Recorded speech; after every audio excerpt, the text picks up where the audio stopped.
before you go to the funds, you should understand that how to estimate whatever you are planning, like whatever facilities you are planning and what all you want to have in your setup. And according to the number of beds, we can actually find out how much money is required.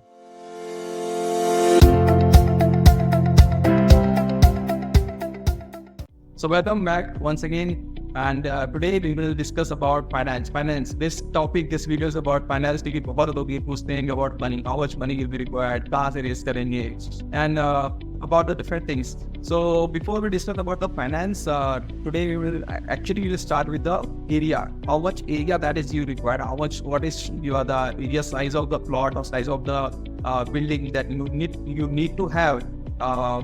Then you can decide all the money, because then there is a variable bar. How we'll do it? First is we tell you what are the specific areas requirement for every specialty in the hospital. It can be medical, non-medical, technical, clinical. All these areas are specified by the government and NABs. This will be determined. After that, we will derive the area required for the whole hospital, and then how much money is needed to rent or buy that place, and then finally how to get the money on the market, what are the sources of revenue. Absolutely. So first we will decide the area, and then we will go to about how much money is required, and then how we will actually raise that amount of money. So let's go to the mind map, understand the other things on much more deeper levels, and then we will connect you towards the end of this video. Okay. And if you have not joined the WhatsApp group, please join the WhatsApp group, because the quiz on this video will be shared in the WhatsApp. Let's go to the mind map. How to rightly estimate the project cost, or how to find avenues of funds. Okay. Yeah. And people who already have set up, they want to expand further, then how actually to estimate what is where, okay, with the funds, the finance part. Before you go to the funds, you should understand that how to estimate whatever you are planning, like whatever facilities you are planning and what all you want to have in your setup. And according to the number of beds, we can actually find out how much money is required. This is one PDF which we have created, which has space requirement for small hospital up to 30 beds. It has medical, surgical, and maternity services. You can extrapolate it to 50 beds, and you can downsize it to 10 beds if you are having different setup. And we will be actually sharing this document with you in the PDF. So we'll not go into the details, but I'll just glance you through the document, what all it has. So if the space requirement you go, then and they just want to add this one document. If you go through and if you ask this kind of document from Hospital Arcade, they will charge you 30,000-50,000 rupees depending on your city. Now, if we are giving you it for free in the ebook, so you for coming to this workshop, you actually got 50,000 back. Okay, so just understand the value which we are providing. So basically, these zones are already there in the hospital. There is an entrance zone, ambulatory zone, diagnostic, critical, intermediate, and service. So we have given the areas in the form of square meters. You can just multiply by 10. And we have also given that whichever part is absolutely essential or optional. So if you have a crunch of space, you can leave away the optional things and go for the essential things. So these are the broadly ambulatory zone. Yeah. A lot of people, some doctor is asking how helpful is for Ayurvedic doctor. I just want to tell you that Dr. Spanav's father is a practicing Ayurvedic doctor, and last 45 years he is practicing. So you can now understand. Yeah. Basically, they are now in the zone that they are calling all the healthcare establishments as a clinical establishment. Right. Guidelines are almost streamlined for all the services. No more you can do, on your own. You have to follow the guidelines. Right. So first is ambulatory. Second is then you have diagnostic zone, in which you have labs and the rooms related to that. Then you have critical zone, in which you have the operation theater and ICU and recovery room or delivery sites.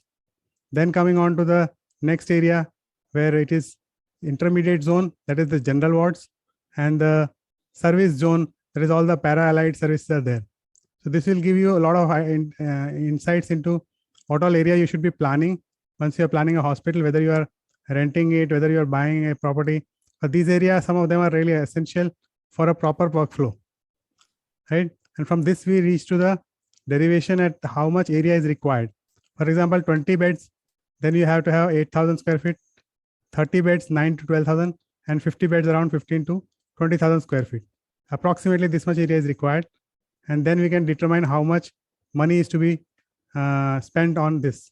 Ayurveda is a minting machine. It can be minting machine globally, not India. So that is what we trying to tell you. See, Ayurveda has an immense scope, even same the homeopathy and even all other branches. But Ayurveda is all about marketing, branding. See, medicine, ashwagandha, you cannot change it. Whatever uses, what you can change is how it is delivered, the experience, right? So you have to learn about GMP practices and how you can export it, how you can package it, market it. All these things are the component of it. And then especially with the telemedicine thing coming in, the whole world is your market. Whole world is your market, and then start thinking of exporting the Ayurveda medicine in different packaging. So these are the things which you explore beyond your normal practice. Okay.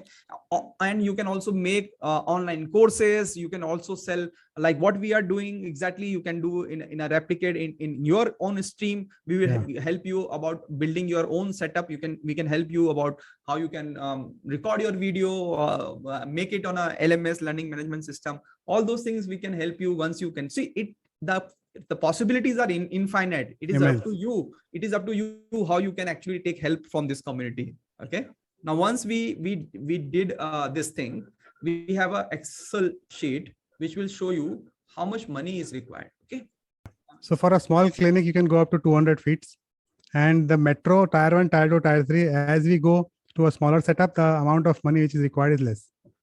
Similarly, for a medium clinic, which can be up to 3 doctors, requires 600 square feet. Larger clinic for 8 doctors, it is 1200 to 1500 square feet.